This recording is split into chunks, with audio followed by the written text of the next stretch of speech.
everybody, welcome to It Was Tuesday, featuring your host James Chen, aka Jay Chenzor.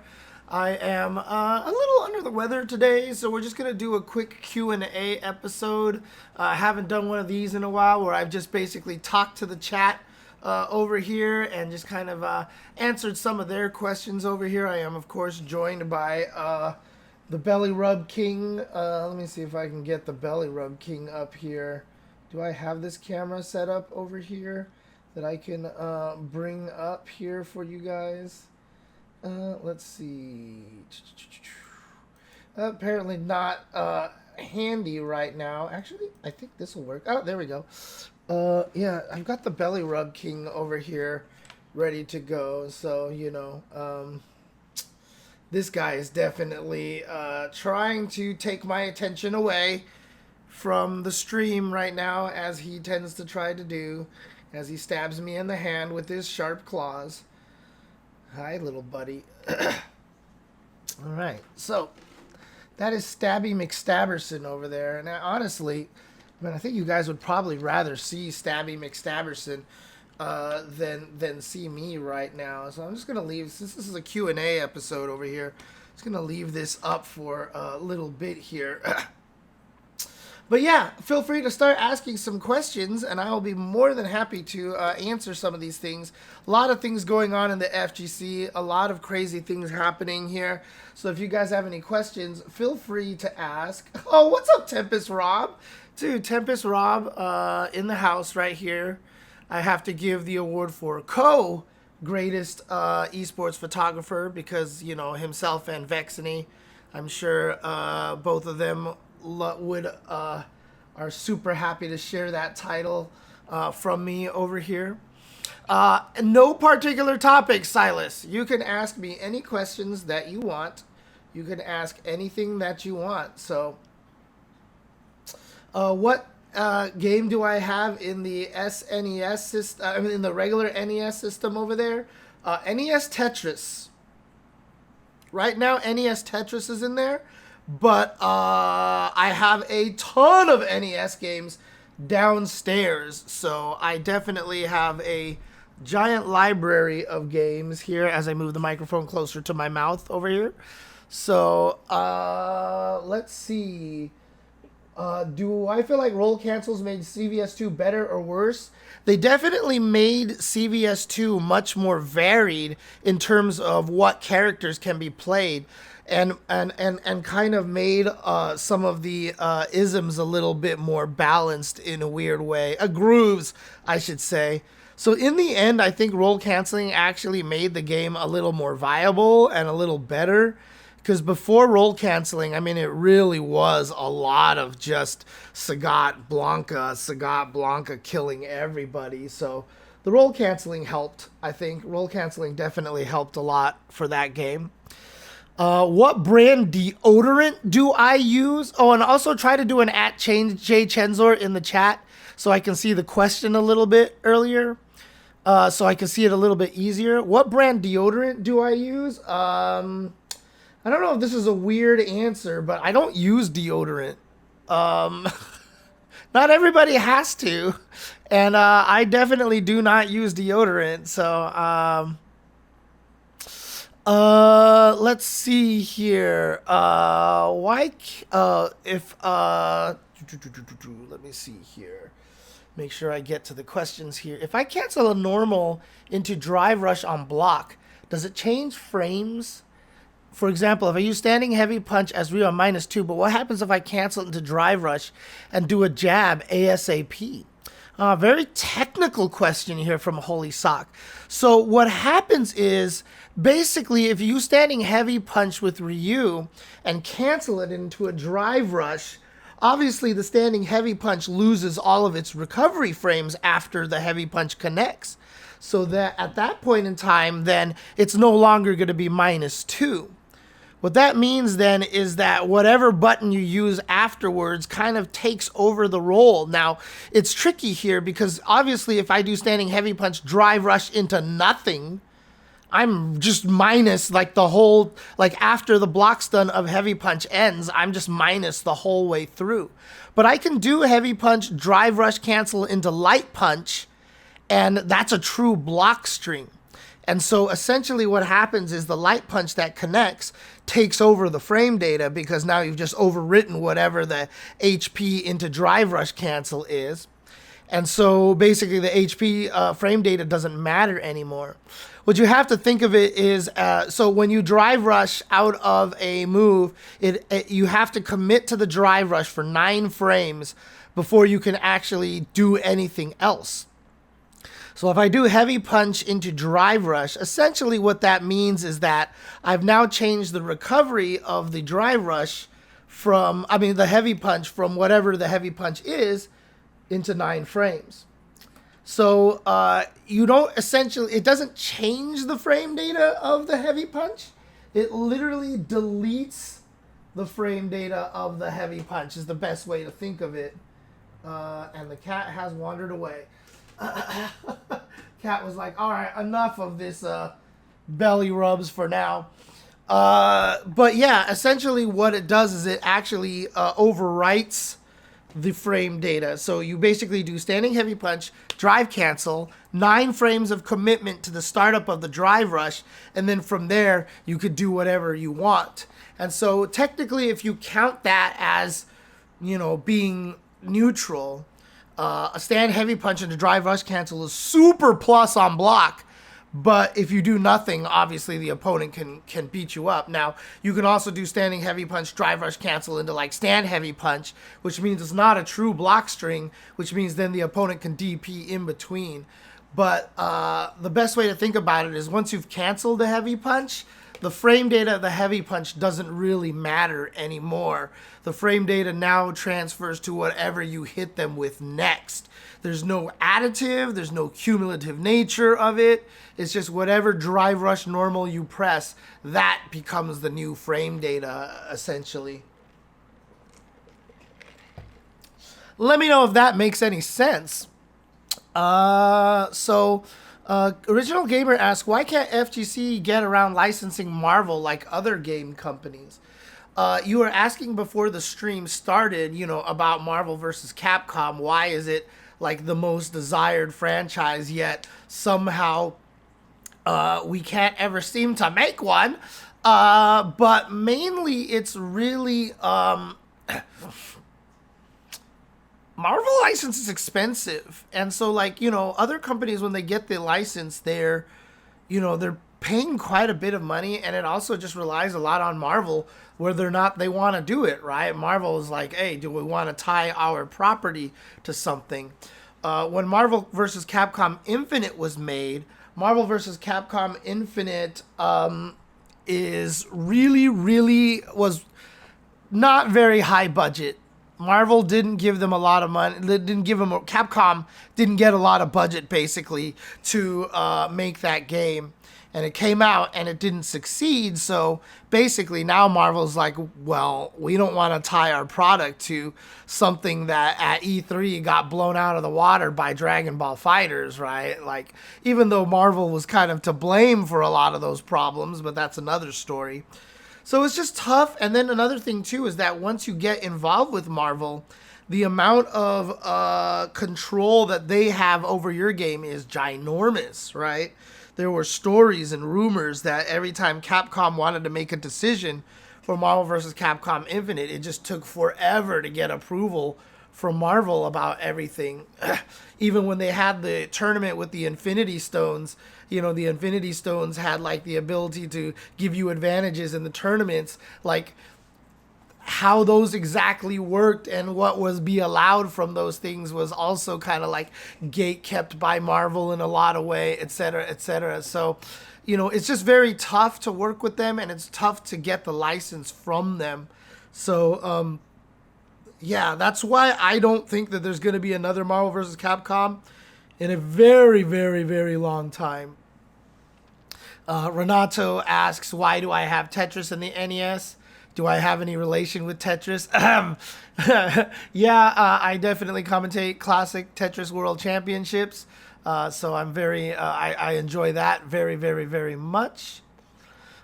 Slick Trick says, I'm a very firm believer that SNK needs to take its franchises and expand beyond traditional fighting games. After Children of the Wolves, City of the Wolves, I did it again. What would you like to see them try? I mean, the Metal Slug Tactics games look really sick, to be honest with you. So that looks really cool. It'd be really interesting. I mean, SNK has a lot of ability to do a lot of different things. They've tried to do a lot of things with the KOF franchises. So it'd be really interesting to see what it is that they do try with it. But, you know, Metal Slug is something that definitely deserves to kind of have a comeback. So it'd be neat to see a new Metal Slug game.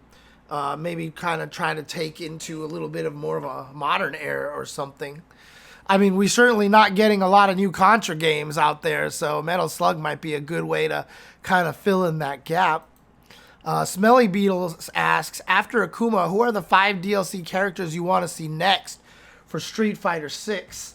I mean, reserving room for potentially like 2 new characters. So in other words, if I said like, okay, I want 2 of the spots to be new characters because I don't want to see 5 returning characters. I want to see brand new characters because I prefer that. I like seeing new characters continually added to the franchise. For the other 3 spots, however, if I was saying, okay, so I need to bring 3 characters back, I mean, the 2 of them that immediately come to my mind are SODOM and Crimson Viper. Those are 2 characters I would love to see come back to Street Fighter at this point. Crimson Viper has been long overdue to make a comeback at this point.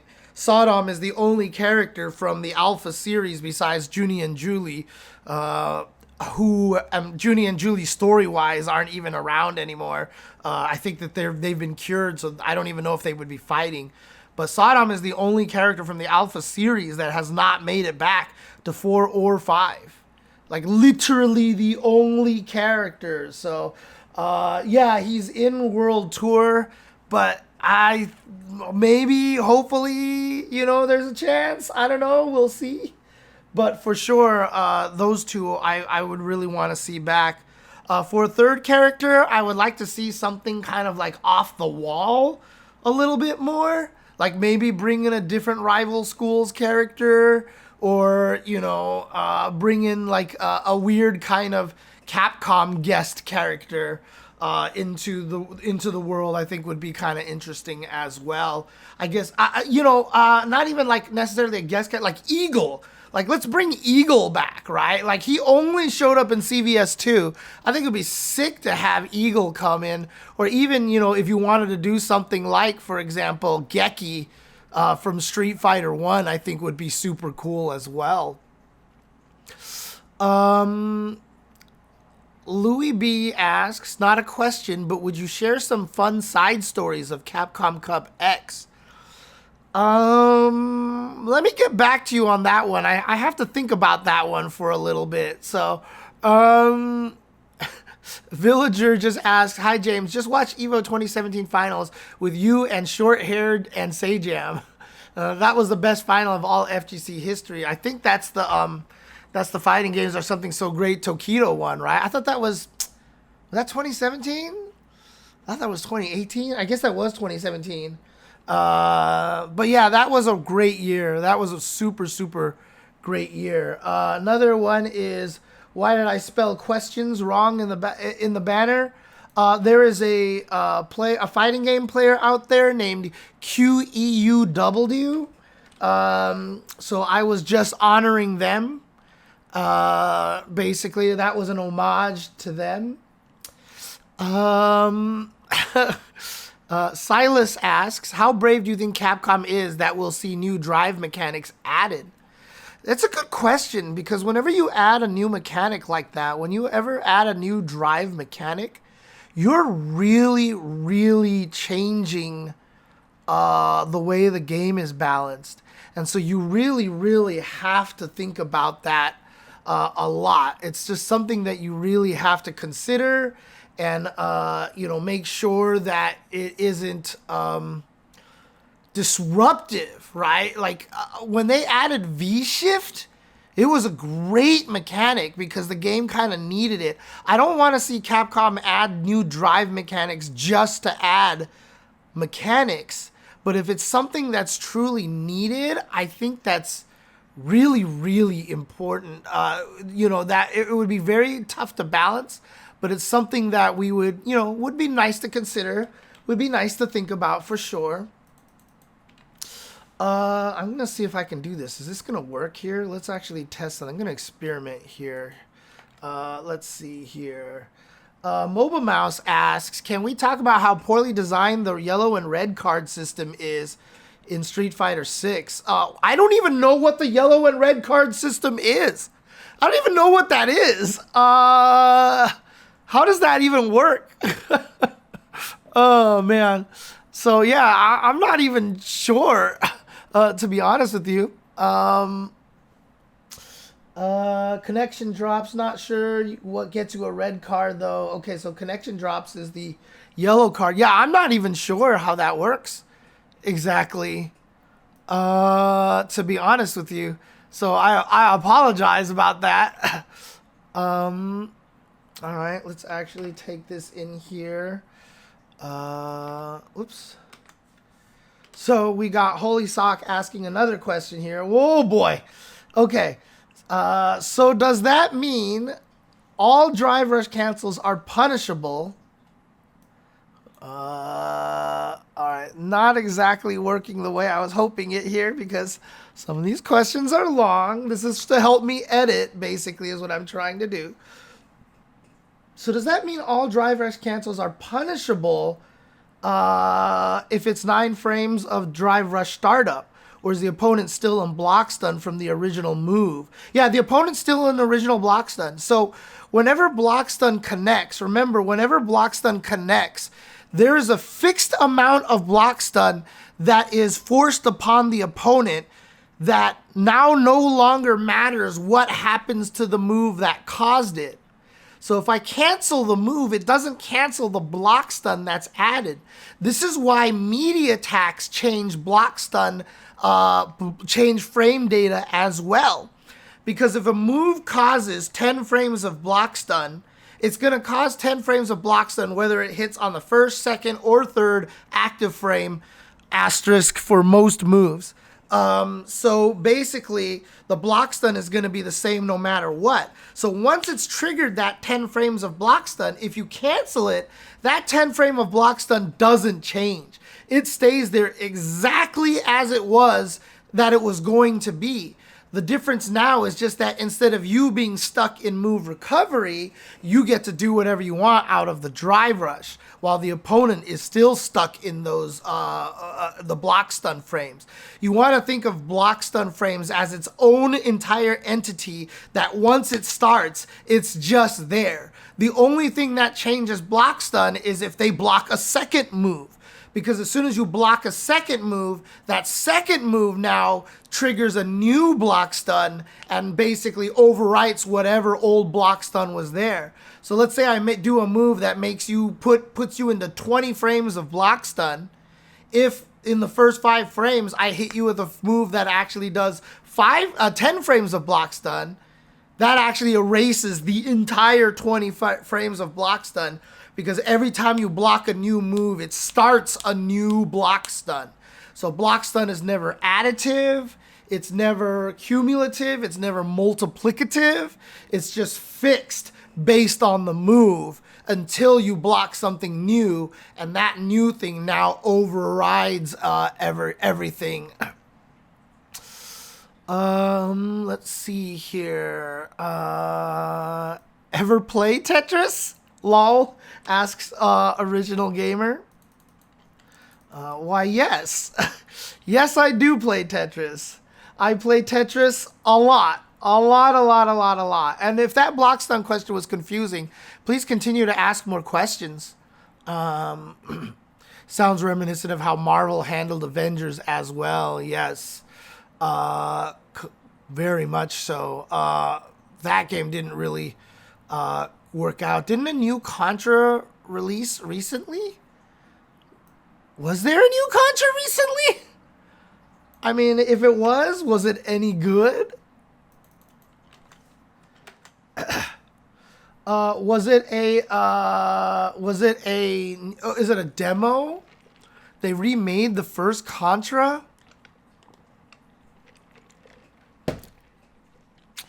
Man, I don't even remember this at all. Oh, it's coming out in 7 days. I see. Oh, interesting. Who made it? Is it 2D or is it 3D? Like, I'm curious to see how it is, because like I feel like the only companies that would do it justice are companies like a Way Forward or something like that, because I feel like if any other company tried it, it just wouldn't really work very well. So I'm curious to see how they would handle that situation. Curious to see how they would handle a brand new Contra game. Because Contra, obviously, I mean, as a person who grew up with Contra is very near and dear to my heart. In fact, Contra 3 on the Super Nintendo is still one of my favorite video games of all time. That game was like a masterpiece in platform shooting. I mean, some of the scenarios they put you through, like jumping from missile to missile or climbing the wall with the giant, like, long-legged creature, like, sandwiching you in there. Like, some of the scenarios they put you in Contra 3 on the Super Nintendo is super, honestly, like, one of the best video game experiences I ever had. The music was amazing. Oh, that game was so good. Like, as much as I love Super Contra and regular Contra Original Gamer, Contra 3, The Alien Wars is definitely absolutely one of my favorite video games of all time, and probably my favorite Contra game, because I just, God, that game was so good. Game was so good. What am I gonna say? Oh, that's a great question, Tagman Inc. Let's get this up here.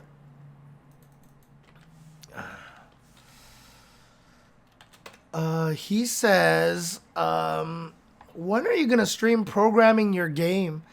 Man, I feel like a lot of times I blew a lot of the pandemic years.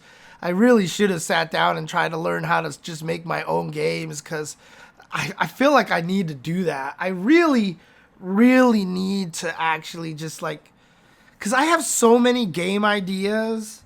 I really should learn to just sit down and make my own game, dude. Like, you know, I was hoping that maybe some of the ADHD meds that I got would help me, motivate me to do that a little bit. But unfortunately, now that the whole quest for ADHD meds has been such a trip, because honestly, like, now that I actually have a therapist who will actually give, a psychiatrist who will prescribe me ADHD meds, now there's a giant shortage of ADHD meds in the country, and I can't get any.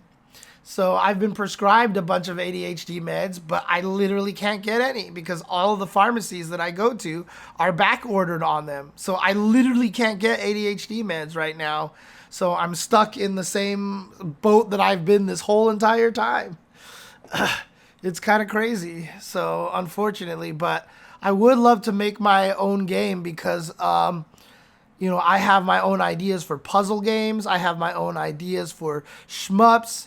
I have my own ideas for fighting games. I have my own idea, which I still think might be one of the greatest esports games ever, that wouldn't be a fighting game, et cetera, et cetera. I just have so many ideas for video games, and, you know, it sucks that I can't get them all out there. But, you know, definitely something to think about for sure. Definitely something to think about. I think the director said he wished he could have had Cody in the game, and Ed's DLC seems to suggest Falk may come back. Maybe. How does Lily disqualify Eagle, dude? That doesn't make any sense. So Harv asks here, with Ed stage, do you think Bison could come back? I mean, there's this weird thing. I mean, the way that the Shadaloo arc is going with the Neo Shadaloo versus the Fang and the Fung and the Aki Shadaloo versus the JP Shadaloo, there definitely feels like there's some sort of gathering in terms of like they're trying to still stick with the Shadaloo arc. I definitely think that there's a potential for Bison to come back. And I would love to see a completely like new body Bison come back and just be like something very, very different. I feel like that there's absolutely a chance that Bison can come back because Shadaloo is clearly not leaving the storyline here. And remember, this takes place after 3 finally. So even though 3 had no presence of Shadaloo, they brought all of the Shadaloo back into 6. And so I feel like it could definitely go back into a new Shadaloo kind of thing. Now, obviously, Ed has the Neo Shadaloo. So, you know, they're trying to create their own thing. But it'd be really interesting. It's almost kind of like a Death of Superman kind of thing, where after Superman died, there's like 4 different Supermen. And like they're all different kinds of variations of it. That's kind of what it feels like to me. Like I feel like right now there's just all these different variations of Shadaloo, and then Bison is just gonna come back and be like, "No, I'm here. Look, it's me." And so, you know, I wouldn't be surprised if Street Fighter 6 eventually led us down to a path of the return of Bison. I think that would be actually kind of cool. Oh God. Do I really want to answer this question here? Shroomy D asks, what was the most disappointing food you ever had at or nearby a tournament? Okay, so the first answer I will give is that I bought a can of Pepsi at the last Evo for $7. So when I bought 2 cans of Pepsi, I spent $14 on 2 cans of Pepsi. Obviously not disappointing because of the Pepsi, but because of... yeah, the cost. Okay, the 2 most disappointing restaurants I ever ate. There was one at a CEO where Jabali was like, this is one of the best Chinese food restaurants I ever been to. And me and Sherry Jennings were all so excited. Let's go get some good Chinese food out here. A bunch of us went to there. I think Flo was there. R.I.P. Flo. Love you, Flo. Miss you so much. Justin Wong was there. I think Marn was there. And we all went to this Chinese restaurant. Do not trust Jabali's opinion on Chinese food. Do not trust Jabali's opinion on Chinese food. Okay, it was not good. It was not good. To be fair, Jabali's not white. Okay, to be fair, he's not white. But still, you know, don't trust Jabali and Florida for Chinese food here. The third answer that I'm going to give for the most disappointing food that I've ever tried while traveling. Whataburger. Oh, God. Like, oh, man. But it was late at night. Maybe the burger wasn't fresh. But holy crap, I don't understand. I don't understand. Okay, moving on.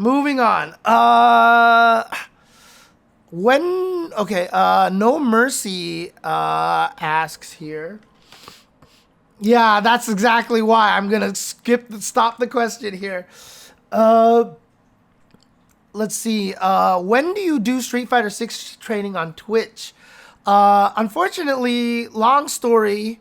How weird it is that it ended up this way. No Mercies. I do Street Fighter 6 training a lot. I actually play Street Fighter 6 a lot on Twitch, but just not on this channel. I actually stream on twitch.tv/jchenzor. So I actually stream on 2 channels, which is really stupid and really bad, but I just don't know how to fix the problem and how to resolve this kind of situation. So I'm still stuck on 2 channels. So if you actually go to twitch.tv/jchenzor, that's where I actually play fighting games most of the time.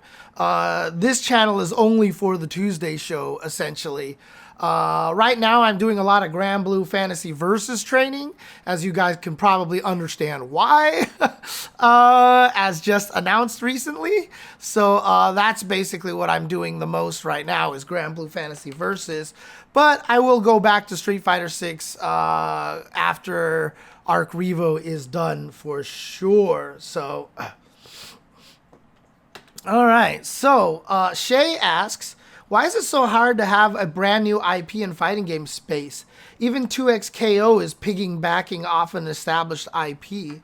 I mean, it's not even just fighting games. It's just everything. I think it's really, really, really hard to get new IPs without buzz, right? And having an established franchise is the easiest way to have buzz. The other easiest way to have buzz is, hi, we're a company that made The Last of Us and Uncharted. We're making a brand new game. Everyone's going to be like, holy crap, I want to check out this new game, because the company already has such great reputation. And so doing something new with new IPs is a very, very difficult thing. Even movies are tough that way. I mean, that's why, you know, when the MCU was at its height, everybody was just watching it because it was like you felt like you could have this trusted source of, you know, decent quality, or at least just, you know, have a decent time and get building up story for the overarching, you know, Infinity War plot. The Infinity Stones plot. This is just the case for everything. It's really hard to make new IPs without it just gaining some traction at some point in time. So that's why it's hard for new IPs in fighting game spaces to get any traction. You know, I mean, gosh, what was the last fighting game? I mean, something like Under Night in Birth might be one of the ones that just kind of was like, yeah, okay, and then people started getting into that. But it's really, really hard. It's really hard to get a new IP in any space. Honestly. Guts asks, what sort of drive mechanics could be added at this point? I can't imagine anything else. You know, probably a new defensive mechanic or something. You know, maybe something to combat throw loops, you know, more distinctly than backdashing or, you know, or jumping or something like that. Maybe if they just added explicitly some sort of anti-throw technique or something. There's all sorts of things that you can do. Adding some sort of weird air blocking mechanic. You could add, you know, a better kind of, like maybe a push block or a, you know, different kind of defensive option, more similar to V-shift, etc., etc. You know, there's a lot of things that you can actually do. Actually, a late tech that Mike Lee says is actually really a cool idea. Like, you can take tech really, really late, but like Grand Blue, you still take damage, but now you're not knocked down. But that costs some drive gauge. So, I mean, it'd be interesting because they'd probably want some way that you'd have to enter it manually so that you don't want to burn out. Like, you would rather take the throw than burn out. So it'd probably have to be like a separate input or something like that. But yeah, if you got a separate input, like if you actually input drive parry late or even just drive impact, that would actually be a good one, because then you could bait that out and blow it up. So there would be a counterplay to that, basically. But so basically what you would do is, or it'd be interesting if you made it drive parry, because if you bait it out, they would drive parry and then you would throw them and do extra damage. Oh, that'd be weird. There's a lot to think about in that case. But in any case, if you actually teched late, it would cost like a couple of blocks. That would actually be a really neat idea. I think that'd be really, really cool, to be honest with you. But you could do all sorts of things. Again, with fighting games, as long as you can figure out a way to make it balanced, you could do everything. You can do anything you want. MOBA Mouse, continuing on the yellow-red card thing, says, basically it penalizes based on disconnects, rage quitting. I had a day where I kept getting disconnected from server randomly, so I got a yellow card, which makes matchmaking take way longer. And now half of my matches, someone rage quits and it prolongs the penalty even more. Yeah, we've talked about this before in the past. Here, let's talk about this a little bit more over here. Obviously, this is not going to fit because this is a long question over here, but let's see what happens here. Okay, so I had a day where I kept getting disconnected from my server randomly. Take way longer. Let's just cut this part out here. Still not enough. Whatever. You guys get the idea. This is for my own editing purposes anyway. But the way rage quitting works is not ideal because, again, I've talked about this a lot, so I apologize to everybody who's actually who's heard this again. Most fighting games, when you match to each other, the server on the server side, in other words, the game itself, Street Fighter 6 says, I've got all these people who need a match. I've got all these people who need a match. Let's pair these two together. All right, once you two have communicated with each other, I let you guys go and I don't care about your existence ever again. If you never report back, I'm just going to report you guys as both having a disconnect and loss, and that's it. And so basically those two computers now are connected directly with each other. They're not talking to the Capcom servers. They're not talking to the Street Fighter 6 servers at all. So if you have a disconnect, it just assumes that it can't assume who rage quit or who killed the disconnect. So it penalizes both players, right? And so in your case, you weren't rage quitting. You were just disconnecting legitimately. But again, there's no way that Street Fighter 6 knows because they're like, hey, you guys play. And then the other guy comes back and goes, dude, he like disconnected. And then you eventually come back and you're like, dude, we disconnected. But you have no idea where the disconnect happened. It could have happened on your console. It could have happened in Iowa. You don't know. Like, you have no idea where the disconnect happened, right? And because of that situation, the game cannot make any sort of intelligent discussion. The only way a game like Mortal Kombat can process quitalities is if they physically quit the game on their machine. Like if they actually just go, rage quit, start, and exit, they can quitality. But if they go to their router and unplug their router, there's no way for the Mortal Kombat game to even know, and so you just get a disconnect. For those of you who played Mortal Kombat, you still get disconnects. You don't always get quitalities every single time, or they just play everything as a quitality on a disconnect to make you feel better. I don't know. I don't actually know how the quitalities are displayed in all the situations. But for the most part, quitalities is not a sign that they know who rage quit when you disconnect from the router. Because again, the game itself doesn't know if it's the console, the cable, the router, everything in between you and the other person's house and their router, etc. They just have no idea. And so if you disconnect a lot, you just get penalized for it because it's just saying you have an unstable connection. And in a way, that's kind of fair. If you get a yellow card for that, that's kind of fair because your network quality is bad, right? And so now you're getting harder time to connect, which kind of sucks. But, hopefully they have it so that, you can, as long as you keep playing and it doesn't happen, then that would be much better. So hopefully you'll get out of that yellow cards penalty at some point in time. I don't know exactly how that works, but that's essentially how the network connection works. Now, what's going to happen, however, is that this is changing with 2xKO. So 2xKO is actually going to be using a, a parsec-like system where they're actually, because they have the infrastructure thanks to League of Legends, the reason why Capcom and nobody else will do this is because they don't have the infrastructure, because it costs $1 bazillion to do this. But Riot's like, guess what? We already have $1 bazillion. So they have $1 bazillion. And so basically, you're not going to do peer-to-peer connections. Once they match you up, they throw you onto one of their bazillion Riot servers out there. And the Riot server is now the host, and you connect to them. So now, even if your opponent has shitty Wi-Fi, it won't affect your game at all.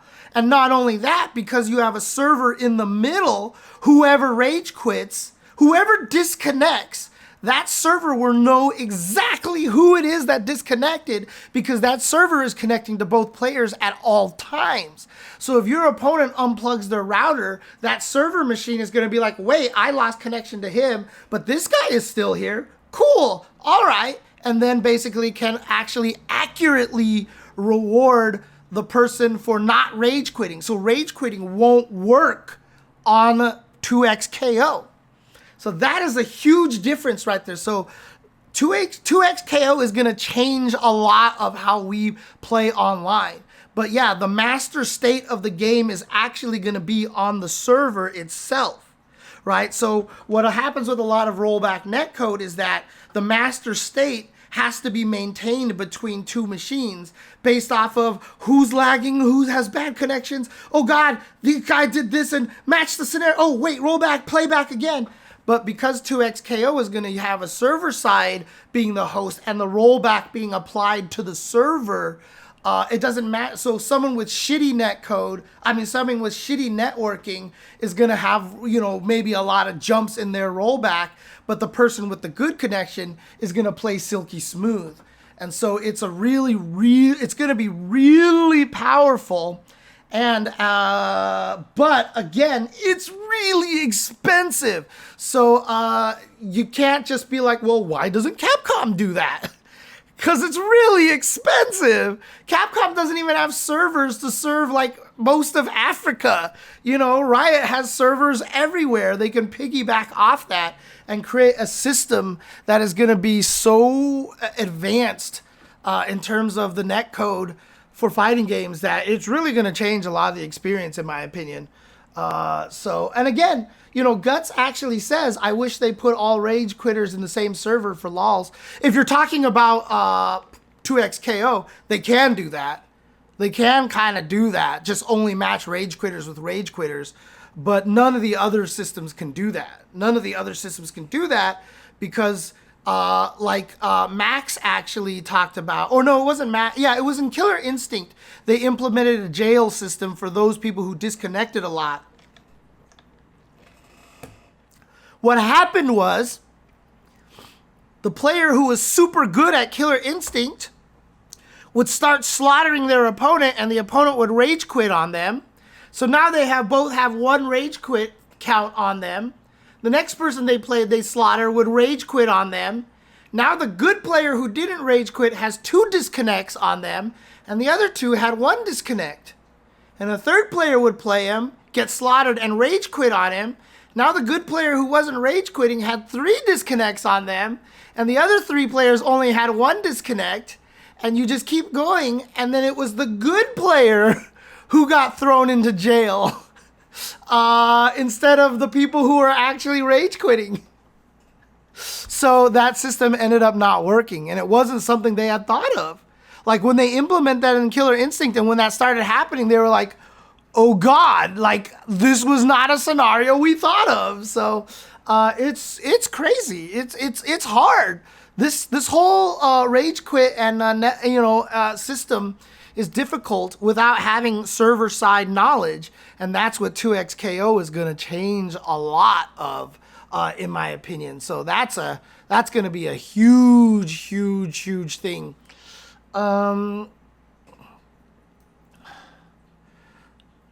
AJ Potato, sorry for taking so long to get to these questions here, asks, what is the best Final Fantasy and why is it Tactics? The best Final Fantasy is Final Fantasy VI. No questions asked. Like, clearly the best Final Fantasy. Now, to be fair, I have not played Tactics.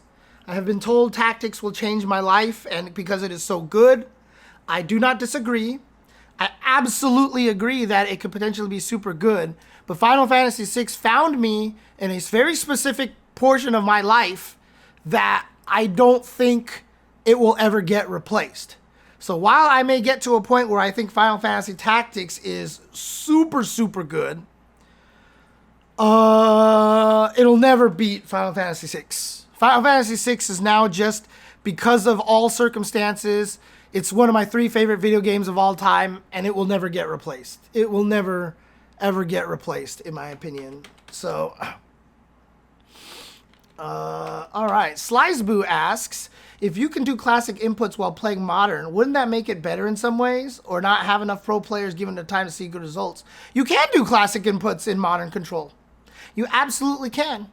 It's just some special moves get lost Because, for example, if you have 2 quarter circle forward but moves like Fireball and Jinrai Kick, then in Modern, because you only have light, medium, and heavy, there's no way to distinguish whether you meant to do a Fireball or a Jinrai Kick. So they usually just pick one over the other. So, for example, I think for Ken, you can do different versions of the... you can do manual DP. You can do all 3 levels of manual DPs in Modern controls. But for the Dragon Lash, you can only do the heavy Dragon Lash. It's the only Dragon Lash that you can actually do in Modern controls for Ken, if I'm not mistaken. And so that's kind of the way they made up for it. But you can absolutely do the motions for the ones that are available. And when you do that, you get no damage penalty. So that actually exists in Street Fighter 6 already. Sliceboo. That already exists. Have I ever heard of Blazing Chrome? I don't know what Blazing Chrome is. James, have you ever heard of Blazing Chrome? No, I have not. I have never heard of this game. Contra Homage. Okay. Gotcha. Now, obviously, I'm going to be running into a lot of old questions here, old comments responding to other things that we talked about. That is the nature of these shows. So here we go. Louis B asked, when you were young, did you go to the arcade places more or played at home more? What made you realize you love fighting games? When I was young, there really wasn't home consoles until the Atari 2600. And then I played a lot on the Atari 2600. But once you got the home consoles, I mean, obviously you just played more at home easily because it was easier to do. But you went to the arcades because the consoles just couldn't do what the arcades did. Like Atari 2600 ports of arcade games were just not even up to snuff at all. Like they were basically different video games in a lot of ways. So, you know, going to the arcade was always more important because you couldn't play stuff like, you know, Journey, or you couldn't play stuff like Mappy or Elevator Action, or especially like Dragon's Lair at home. You just couldn't. In fact, the Super Nintendo version of Street Fighter 2 was still inferior to the arcade. It was still a port. It was still a weaker port of the arcade game, and it wasn't arcade accurate by any stretch of the imagination. And so, yeah, the arcades were super important. I went to the arcades as much as I could to play Street Fighter. It wasn't until Alpha 1 that we really got a very accessible quality home port. Until Alpha 1, we basically did not have the ability to play a lot of fighting games at home accurately. There were ST ports on all sorts of different consoles, like the 3DO, but nobody owned a 3DO. And then also the Dreamcast port wasn't arcade accurate either. And so I played in the arcade as much as I could because you couldn't play a lot of those games that you could. The thing that made me realize I love fighting games was Street Fighter 2. I just started playing it and I just never stopped. I just kept playing it. Then I got involved in the news groups, and then I, you know, just kept playing, and I found out I was really good at it, and that I could actually do well in tournaments and stuff, you know, and I would win tournaments and things. And then I went to UCLA, and everybody kept playing fighting games, and I started writing FAQs, and it's just, at that point, it just never stopped because I'd become so involved in the community, and I was like, you know what, very few people can instruct and present and teach fighting games as well as I can. So I just started leaning into that, and that eventually just went down the commentary route.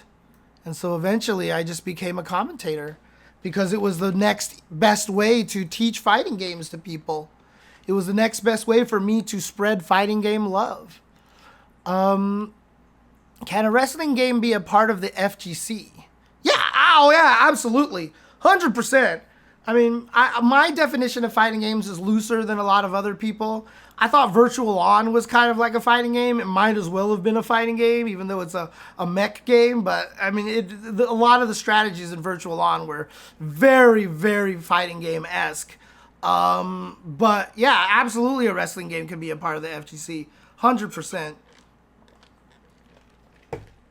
And, in fact, wasn't there... what is it, Def Jam? Or the one that gets played at CEO all the time? The one that, yeah, Def Jam, Fight for New York. Yeah. People play that all the time at fighting game communities as side games, basically. Yeah, so absolutely.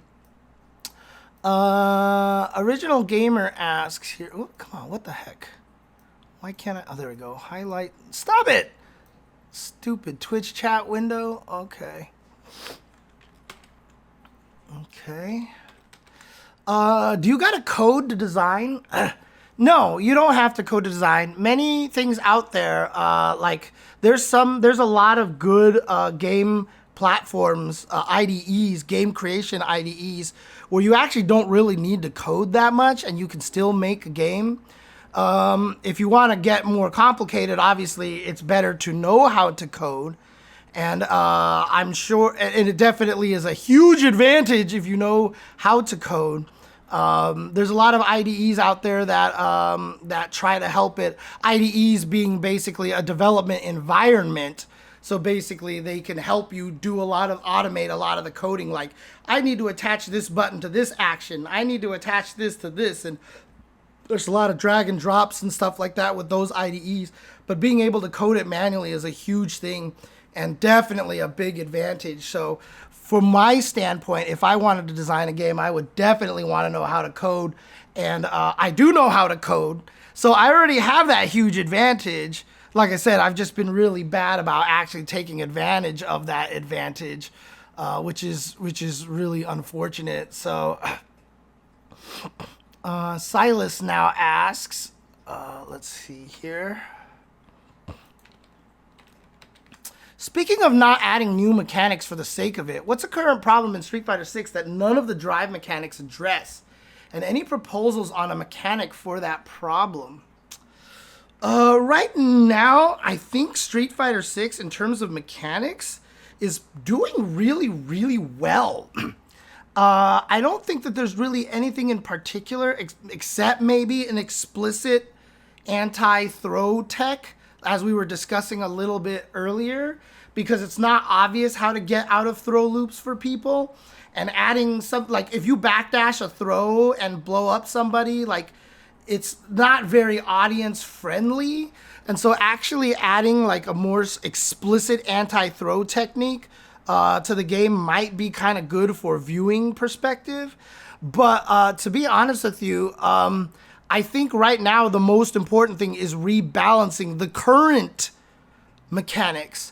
Drive rush needs tweaking. Perfect parry needs tweaking. And so if we could just figure out a way to tweak those, that would basically be the real, I think that's the right thing to do, is tweaking the existing mechanics is what we really, really need to do. So I don't think it needs any new mechanics right now as far as I can think.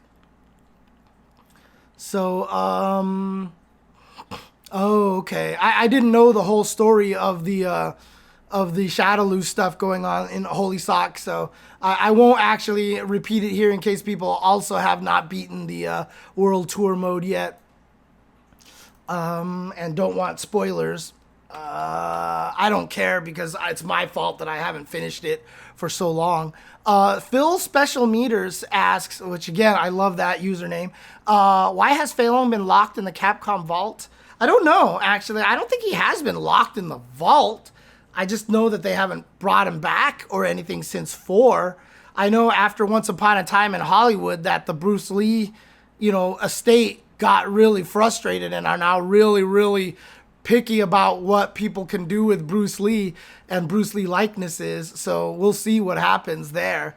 But for the most part, I don't think he's been locked in the vault, but I just don't know if Capcom feels they have any reason to bring him out. And I don't think it's just that anyone wants the cash. It's like I said, Once Upon a Time in Hollywood painted Bruce Lee in a bad light, and I just don't think they want that to happen again. I just don't think that they want that to happen again.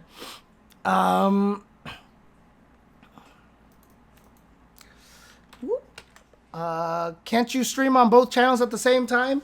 Absolutely, Tagman Inc. There is something called Restream out there that you can stream to 2 different channels at the exact same time. It costs money to subscribe, to continue a subscription to Restream, so I can't afford it. I just can't afford it, unfortunately. So, not happening. So, that's not going to happen for now.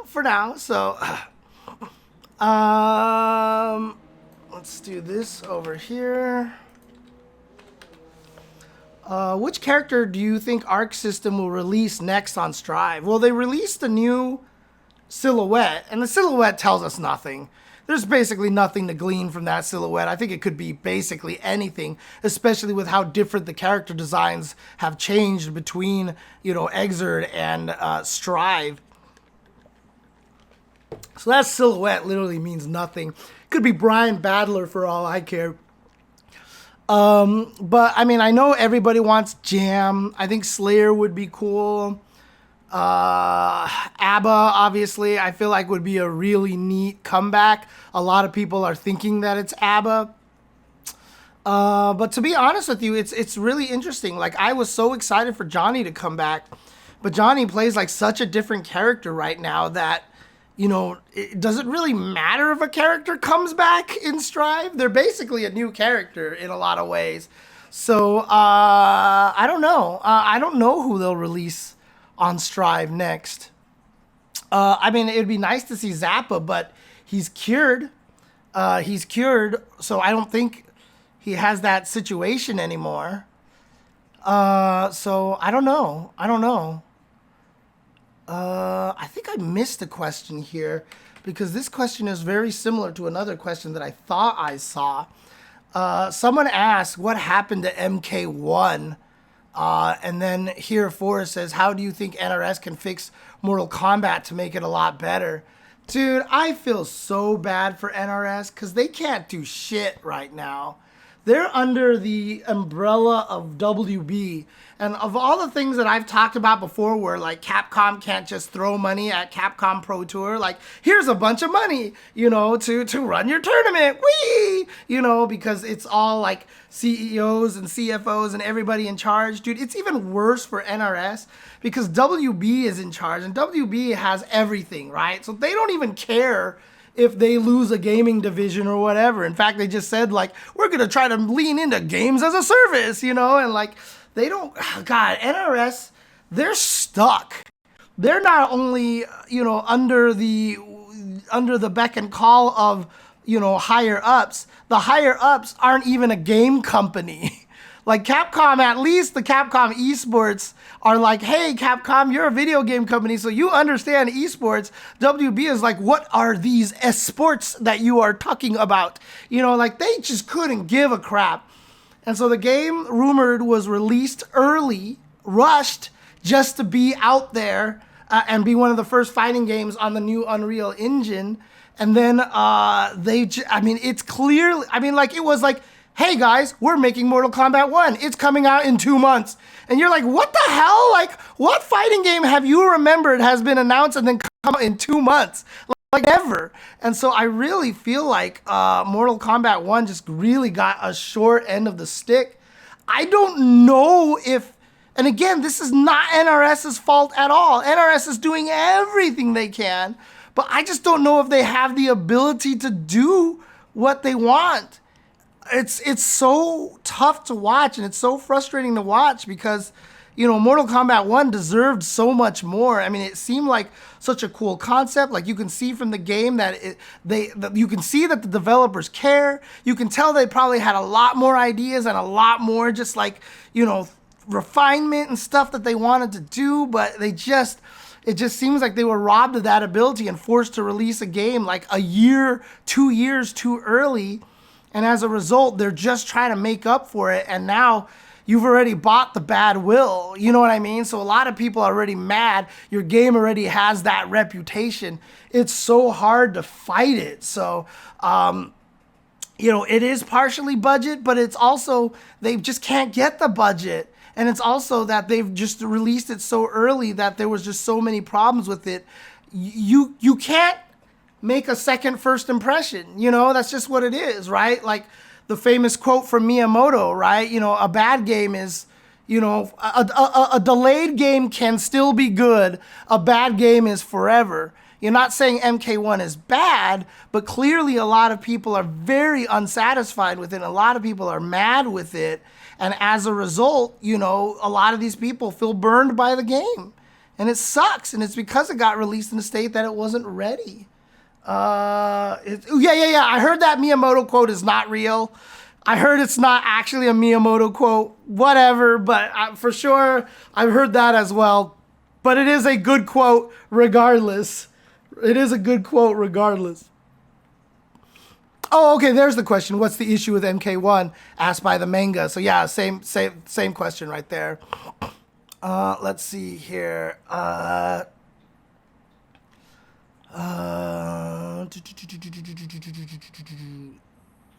In my opinion, asks Shay. Wow, this is an interesting one here.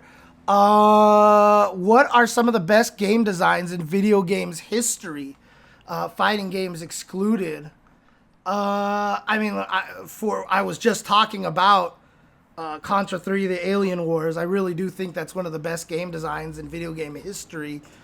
God, that game was so good. The game was so good in every single way. I would say, like there's a cheesiness to the game, but I think it kind of lends it to it. But F-Zero GX AX, perhaps. Resident Evil 4 on the GameCube is actually a really, really good answer, MOBA Mouse. Majora's Mask, yes, absolutely. From No Mercy, another one that I would definitely say. I mean, I won't say Tetris only because I think Tetris is the best video game ever made. It's the greatest video game ever made, but it also is a video game that has 7,000 different aesthetic designs, so you can't really lock it down into one.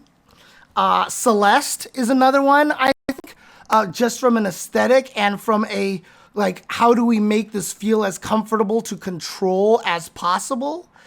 Celeste would be another one, I think. Silent Hill 2 is interesting because Silent Hill 2 is such a great game, but it aged. It's aged. Like, it's hard to play nowadays because it is so PlayStation 2. Bad 3D graphics, although the bad 3D graphics lends to a lot of the environment of Silent Hill 2, but bad 3D graphics ages a lot worse than pixel art. It just does. So I can't necessarily say Silent Hill 2, although one of my top 3 favorite video games of all time. I can't say Silent Hill 2 is, even though it is that, I can't necessarily say it's one of the best designed video games of all time. Majora's Mask, I would say, yeah, except it's a little tricky because I feel like Majora's Mask works better if you played Ocarina of Time. Only just because all the characters from Ocarina come back into Majora's Mask, which really adds to the weird dreamlike nature where all of a sudden everybody that you ran into in the Ocarina of Time are back, but they're playing different roles. And you're like, what the hell is happening? Like the way that game creates such a, like the best dreamlike state that I've ever experienced is something. But Majora's Mask, Symphonies of the Night, yes, good one, Guts. Symphony of the Night is another one that is almost perfect. Like, it's hard because when you say design, I think artistically and I think control, mechanics, etc. wise. So, for example, like, while I would say Okami is one of the most beautiful games out there, I really didn't like the gameplay mechanic of Okami very much. And I know that's blasphemous to some people, but I didn't like that it was a Zelda game. I thought it could have been something so different. Shadow of Colossus, there's another one. Shadow of Colossus is another one of the most wonderful designed video games of all time. And in fact, might be in my top 5, honestly, because mood, goal, mechanics, story, ending, everything about Shadow of Colossus is just, it's so good. Ah, God, that game is That game was almost perfection in my mind, honestly. Metal Gear Solid, almost, maybe. I never played Kingdom Hearts, so hard for me to say. Metal Gear Solid was very good, but there's still flaws to that game. Those other games that I mentioned, though, I think clearly part of that category for me. Okay. Forrest asks, interesting question here. What is your opinion on wireless controllers? I theorize someone is profiting from the sale of lithium batteries, which powers wireless peripherals, but because wireless controllers are obviously better for lag. Better for lag or worse for lag? Because they're definitely, depending on the controller, they've definitely been better. They've definitely been better. And I think on PlayStation 5, they're actually better right now. Which is the weird part. Yeah, people are saying that wireless are better. I think one of the reasons why we don't use wireless controllers a lot in the FGC is because of, people forgetting to disconnect or, disconnect the Bluetooth and accidentally interrupting stuff. But I don't even think, do we even ban them anymore? Do we even ban things anymore? Oh, what's up, Vicious? What's good? What's good? I see you in the chat. I'll get to you in a second. I'll get to you in a second. So, Whore Orchid asks, learning SF6 on classic control. It's my first fighting game ever. Going against modern control players feels way too daunting to keep playing and learning. Is modern, God, why is this blocked? Stop it. OP for those in iron to plat. It definitely helps early on, but I wouldn't say that it's a distinct advantage. It's just gonna mean that you're gonna have to spend a little more time getting better at the execution of stuff. Going against modern players in the end shouldn't make a huge difference, especially in iron and platinum, because you'll see a lot of, strong players with classic controls. They can just wash their way through iron and platinum, right?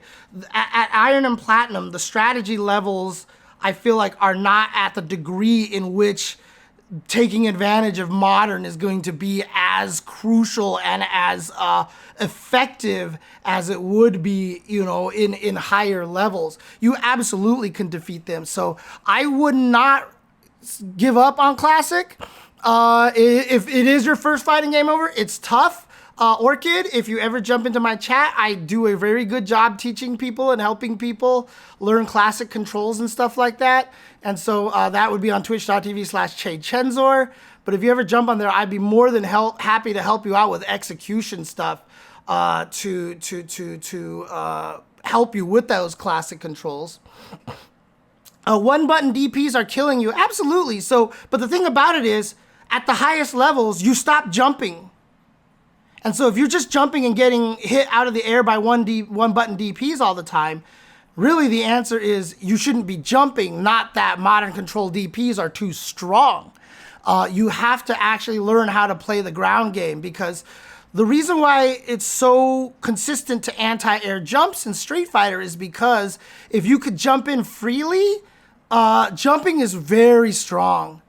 Because if you think about it, if you make the opponent block a jump attack, we talk about like +2, +3 being a huge advantage. If you land a jump attack, you're like +17, +15, +11. Like, it's a huge advantage. So they want to make it so that it's hard to jump in. So that means if a character is designed well enough, they should have alternate routes to get in outside of jumping. So if you're getting anti-aired all the time, it means you aren't exploring your ground game well enough. Learn to play your ground game. Learn to not rely on jumping, and then getting anti-aired by DPs won't be a problem anymore in the future. Let's see here. What other questions do I have here? A lot of talk here, no questions here. Again, if you're not putting @JChenzor, it's hard for me to see the questions. So apologize if I skip over your question. Someone actually asked, I think they asked me who my first character was. My first character was Chun-Li, because cute Chinese girl in blue. How do I not go there? I mean, honestly. Sai says, I have a very hard time justifying giving money to WB titles. The way they handled Back for Blood burned me pretty badly. Ugh. Yeah, WB is in a dumpster fire right now. It's just such a crazy situation for them. WB, Discovery, HBO, that whole area is just in such a crazy situation right now. MK1 is Unreal 4? Unreal 4 is the latest one, not Unreal 5? I can't remember now. I don't remember. Let's see here. Catching up. All right. So, Vicious asks, ooh, this is a tough one. Vicious asks, last fast food meal ever in your life, where are you going? Fast food? Actually, I don't know if this is that tough. I would probably just say Arby's. Yeah, I don't even think that's a question, actually, now that I think about it. Yeah, that's definitely Arby's. Arby's is my favorite fast food place.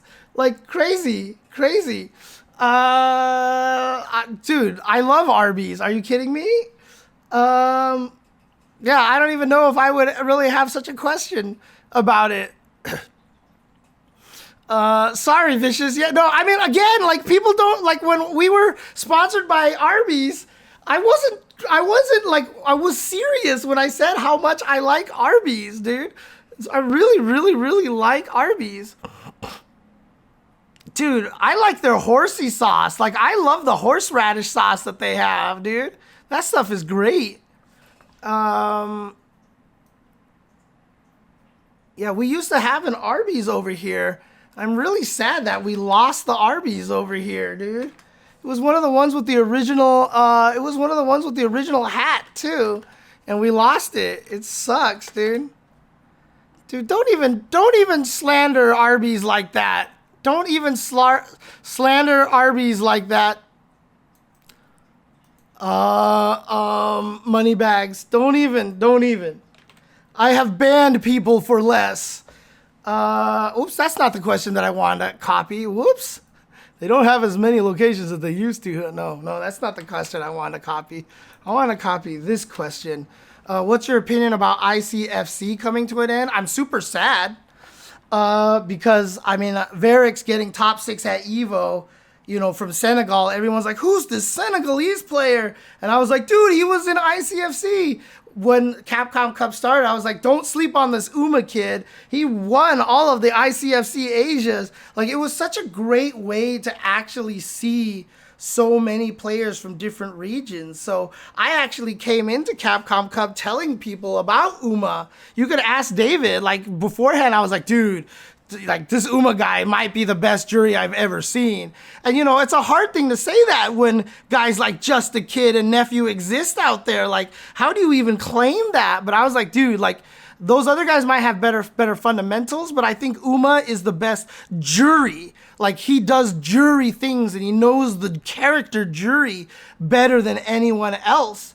And I was saying that, and then after he started doing well in the tournament, I looked at David, I was like, told you he was good. And he was like, yeah. And I told the story that David was sitting next to Mean Saltine, who's a jury player. And even Mean Saltine was saying to David, he was just like, I've never seen some of these conversions. I didn't know jury could do some of these things.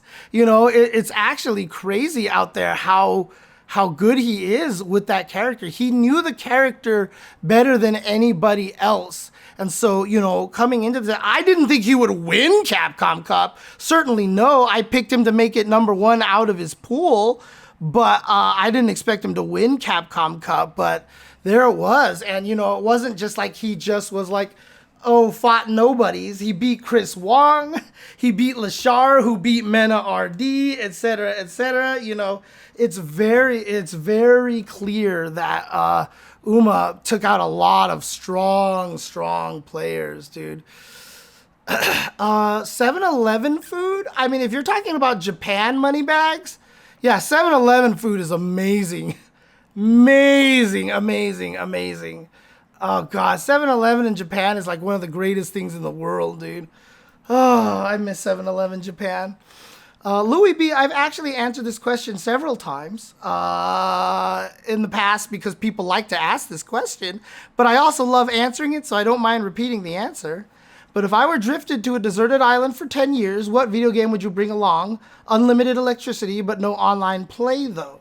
Oh, not just fighting game, huh? What video game would I like to play? I would probably give the same answer regardless. If it was a video game or fighting game, I would probably say Ultimate Marvel vs. Capcom 3. Ultimate Marvel vs. Capcom 3 is my answer because you'll just never run out of things to do. You'll never run out of teams to build. You'll never run out of crazy combos to create. You'll never run out of just dirty shit to find. And like the combos never run out in that game. I wouldn't play the CPU. I would just be in training mode for 10 years. I would literally be in training mode for 10 years going, yo, check out this sick tech. Let's check out this sick tech. Check out this sick tech. That's all it would be. I would just be in training mode for 10 years because that game will never run out of things to try. I mean, MVC2, I guess I understand that you would say that, but I don't think the characters are as interesting because that game was also designed to be more limiting. MVC3 just is like the biggest playground in the world, so. Oh, I'm never gonna max out Daz, even if I did. I've kind of given up on that goal right now. If I'm gonna try to max out on classic Tetris, I'm gonna try to do it either through rolling or I'm gonna build like a hitbox controller and just do it that way. Because Daz technique is just too much to work. Too much work. Oh, man. Okay. Any other questions here? Obviously, I mentioned, you know, that this was going to be a shorter episode because I started late and I am a little sick right now. I'm hopped up on cold medicines and stuff like that. So, but another question here. HRBR Deluxe asks, what's my favorite thing about Los Angeles, Southern California? I mean, clearly the worst thing about it is the traffic. The weather is nice here, but I would also say clearly the best thing about SoCal, Los Angeles, one, food is really just, you're never not, okay, actually, I'm not even going to say the food because the main answer that I'm going to have encompasses it all, okay? Everything is here. That's it. Everything is here. Do you want to have a cool theme park? We have like 5 of the best theme parks in the country. Do you want some of the best food? You like, okay, do you want the best? The only thing we don't have the best of is pizza, right? But we have like some Chicago restaurants here if you're willing to go out and find them, right? But do you want the best Chinese food? It's going to be the best Chinese food, best Vietnamese food, best Korean food. Do you want the best Ethiopian food? Do you want some of the best Cuban food? Do you want some of the best Mexican food? Do you want some, like, we have it here somewhere. Somewhere you're going to find best Italian food. Somewhere around here you're going to find it. Is there a movie that's only coming out in 2 theaters across the country for the first 2 weeks? One of them is Los Angeles. You know, do you want to, you know, have great museums? We got great museums. Do you want to visit the ocean? We can visit the ocean. Do you want to go to a casino? 4 hours to drive to a casino. Like, there is literally everything out here. There is literally everything out here. Now, obviously, Italian restaurant is not going to be the quality of like something as great as in Italy. But in terms of like American or like legit Italian restaurants, like Los Angeles, you're going to find one. You're going to find one out here. Are you talking about Johnny's Pastrami? My Trucker Hal? I definitely really like Johnny Pastrami. It's very, very good. But again, anything that ever happens, at least part of it happens here. Oh, is there some crazy, weird, like, Barbie tie-in experience? It's probably happening in LA. Is there like some sort of like crazy concert? LA is going to be one of the stops for your favorite singer. Capcom Cup, it's in LA. Arc World Tour, it's in LA. SNK World Championships, it's in LA. So honestly, that's just really what it comes down to, is that the best thing about being in LA and SoCal is that everything is here. And if you hate LA, like if you actually go to Hollywood is a piece of crap. Don't go there, as a lot of the players who visited Capcom Cup just recently discovered. But if you hate it, if you want to be more posh, you can definitely go to, Orange County a little bit more. You can go to, definitely a much more posh area. If you want to be the alternative LA and be hipster, you can go to San Diego. If you want to just be away from everyone, there's like cities where you can actually just be away from everybody. But all of it is within the same location, which is why LA denizens consider everything between a 10-minute drive and a 2-hour drive like it's close enough to drive to. Because you just get used to that, right? You're just used to the fact, it takes 2 hours for me to drive to this thing. Let's do it. It takes 30 minutes to drive here. That's fast. So everything, you can find some skiing. It's hard. I wouldn't call it good skiing, but you can definitely find some skiing stuff around for sure. Gibby, I could definitely use a hug. Oh, man. Okay. Let's see. Moba Mouse asks another question here. While I have the other kitty here, Moba Mouse asks, scale of 1 to 10, how much do you think Menat should return in Street Fighter 6?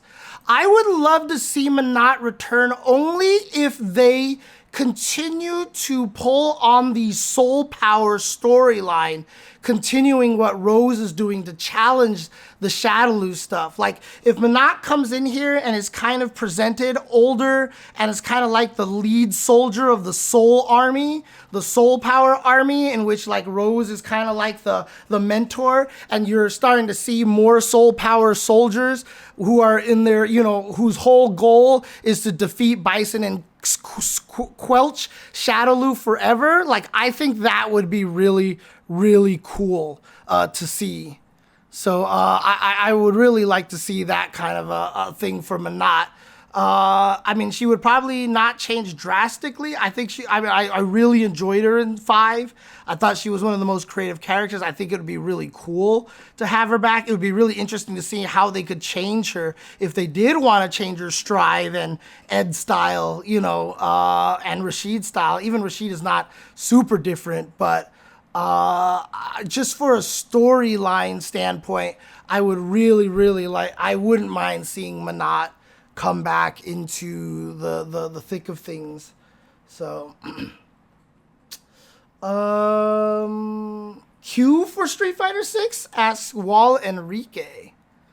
Q for Street Fighter 6. If they can think of a compelling,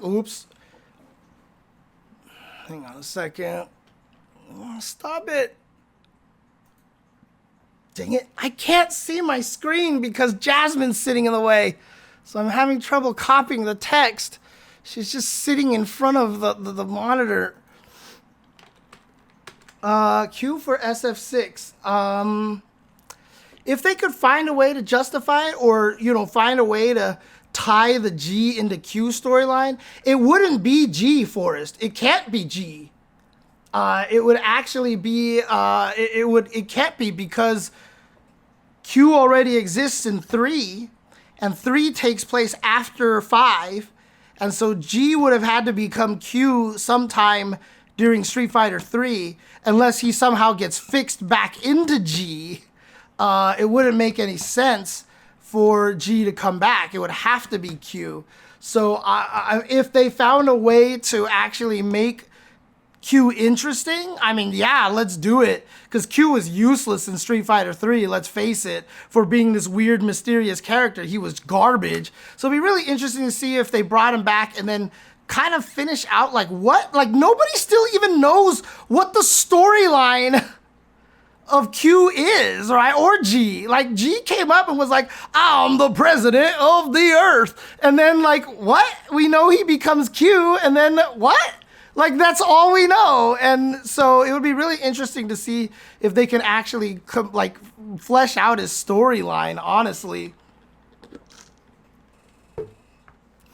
So this is a comment here from Silas. In SF4, Rose's win quote against Oni is that he's a future that shouldn't appear now in SF4. Feelings on a potential Akuma-focused storyline. Interesting. I didn't remember that win quote, Silas. But yeah, I mean, I think Oni is clearly not canon. And he's like the super, super duper version of Akuma, right? He's supposed to be like the Satsui no Hado, even further version of Akuma, that he just becomes officially the demon. He's just Oni. He's just demon. That's it. I mean, I wouldn't be surprised if we get that, honestly, with Akuma being the next DLC character. And from the leaked, not leaked, but the actually provided Street Fighter 6 Akuma images that we've been getting, like he was at Capcom Cup and everything like that, but like some of the pictures that we've actually been seeing of him, I mean, it looks like he's slowly moving towards Oni. So it would be fascinating if they actually made, like, what if they brought Akuma in here and he was actually already half Oni? Like, he already had some of the Oni blood in him. Like, he already has some of the Oni moves, and he's kind of a mix between Akuma and Oni already. Because it looks like he's already kind of losing it at this point. So, you know, it'd be really interesting if they kind of lean into that storyline. That would be pretty sick, to be honest with you. Whoops. What happened here? Did that not work? There we go. Okay. I think that would be neat if they actually brought him back and kind of did that. So he's just going to go full furry. I know, right? He's more, I mean, it's weird. He has more beard hair, but it looks like the hair on his head is going away. So, you know, I think he's a little stressed out.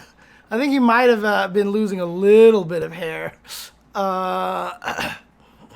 Let's see. Here we go. Come here, Jasmine. Come here, Jasmine. Come here, Jasmine. Come here, Jasmine. Come here, Jasmine. There we go. There we go. Hi, Jasmine. Hi, Jasmine. I got you, Jasmine. More cute cats. More cute cats. Hi, Jasmine. Hi, Jasmine. Oh, you are not happy. You are not happy at all. Where's the meow? I'm waiting for the meow. There was a slight meow there. I don't think you guys heard that one. Hey. Okay, she's not going to meow. It was just very... is what it was, so... That's actually true. He is starting to look a little more like Goken. That's interesting. It's an interesting observation here, so... All right. Any other questions here?